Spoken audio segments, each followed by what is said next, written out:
Good morning everyone. देखिए आज हम फिर से आप लोगों के सामने रेसिडेंशियल स्टेटस जो कि बीकॉम ऑनर्स के लिए काफी इंपॉर्टेंट है, क्लास 11 के स्टूडेंट भी इसको देख करके समझ सकते हैं। हम ऑलरेडी पिछले वीडियो में आप लोगों को रेसिडेंशियल स्टेटस के बारे में अच्छे से क्लियर कर दिया था, आप पिछला वीडियो देख सकते हैं। आज ये वीडियो 2 है, यानी कि पार्ट 2, जिसमें हम एक सम्स लेकर के आए, लेकिन हम दोबारा से कंडीशन को बताना ज्यादा जरूरी समझेंगे। ठीक है, अब आप देखिए कि क्या कंडीशन है जो हमने पिछले क्लास में बताया था। कंडीशन 1 ये कहता है, सेक्शन 6 का 1 का है, जिसमें एक इंडिविजुअल को 182 डेज हिंदुस्तान में मौजूद होना चाहिए या उससे ज्यादा। कब? प्रीवियस ईयर में।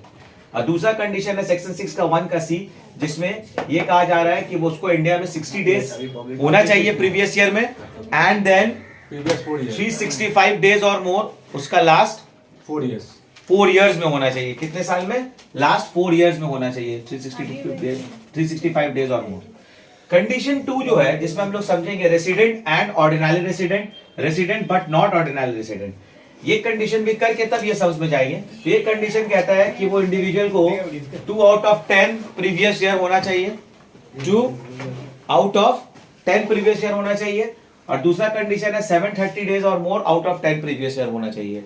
अगर ये कंडीशन दोनों सेटिस्फाई करे तब कहलाता है रेसिडेंट एंड ऑर्डिनरी रेसिडेंट, और अगर वो सेटिस्फाई ना करे तो resident but not ordinary resident कहलाता है। देखिए सवाल कुछ इस तरीके से है, आप लोगों को सवाल को बहुत इजी करके करना है। सवाल क्या कहता है कि एक्स इंडिया को छोड़ता है 2006 में, और उसके बाद वो वापस से हिंदुस्तान आता है। कब आता है गाइस?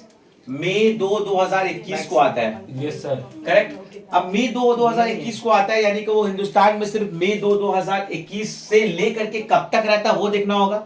यानी कि वो रहता है जून 25 तक, क्योंकि वो लेफ्ट कर दे रहा है जून 25 को।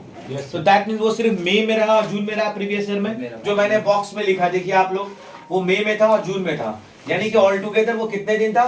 55 डेज था। तो ये प्रीवियस ईयर में कितने दिन मौजूद था? प्रीवियस ईयर में सिर्फ 55 डेज मौजूद था। तो इससे तो हम लोग क्या लिखना पड़ेगा एंडिंग में कि since x reside in India for just 55 days in the previous year 2021-22, so he does not satisfy any of the conditions specified in section 6 का 1। ये रहा आपका सेक्शन 6 का 1। क्या कोई भी एक कंडीशन सेटिस्फाई कर रहा है?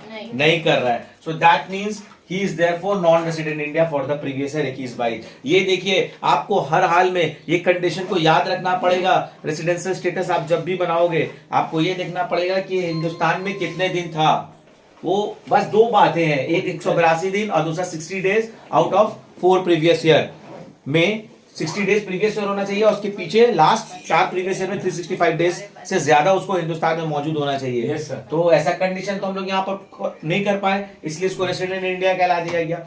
दूसरा कंडीशन पूछा गया था सब में, ये अगर वो दिसंबर 1 तक वो रहता है हिंदुस्तान में तो बातें क्या होती? डेफिनेटली बातें कुछ और होती। तो पहले तो हमको कैलकुलेट करना पड़ेगा हर एक रेसिडेंशियल स्टेटस का सब में। ये जो टेबल जो मैंने बनाया है, आप इसको प्रॉपर तरीके से टेबल बनाइएगा और देखिएगा कैलकुलेट करके कि वो हिंदुस्तान में कब से कब तक मौजूद था। तो देखो आप लोग मई में 30 दिन था, जून 30, 31, 31, 30, 31, 31, तो ऑल टुगेदर कितना दिन मौजूद था?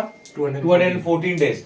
सो ये reside in India for 214 days only in the previous year 2021-22। तो अगर वो 214 दिन था तो ये 182 डेज वो सेटिस्फाई कर लिया। yes, sir। और अगर वो 182 सेटिस्फाई कर लिया तो उसको क्या बोल दिया गया? He is therefore resident India for the previous year 21-22। Clear guys? Yes sir. अब इसी से हट करके थोड़ा सा आगे बढ़े थे, लिखते as he did not reside in India for any of the days since 13/10/2006। उसके बाद तो हिंदुस्तान में था ही नहीं। और कंडीशन 2 क्या कहता था? 2 आउट ऑफ 10 प्रीवियस ईयर में उसको हिंदुस्तान में मौजूद होना चाहिए। So he does not satisfy any condition of section 6 का 6, as he result he is a resident but not ordinarily resident। resident but not ordinarily resident कहलाएगा ये। Yes sir. ठीक है, ordinarily resident। तो क्यों ये रेसिडेंट और नॉट ऑर्डिनरी? क्योंकि ये दोनों में ये कोई भी कंडीशन सेटिस्फाई नहीं किया, क्योंकि ये दोनों कंडीशन आपको सेटिस्फाई करना पड़ेगा। ये दोनों कंडीशन, तभी ये सम्स क्लियर होगा। तो हम आप लोगों को आपके अपने चैनल की तरफ से मेरी हमेशा से ये कोशिश रहेगी कि आप लोगों को हम ज्यादा से ज्यादा सम्स बता पाए, ज्यादा से सम्स इजी कर पाए और आप लोग उसको ज्यादा से ज्यादा कर पाओ। फिर हम अगले क्लास में आप लोग के साथ आएंगे और आपको फिर से कोई सवाल बताएंगे और आप लोग उसको कीजिएगा। तो अगर आप लोगों को मेरा ये चीज अच्छा लगा, ये चैनल अच्छी लगी, एक्सप्लेनेशन सही लगी, तो अपने दोस्तों में जरूर सब्सक्राइब कीजिए और शेयर कीजिए। Thank you very much.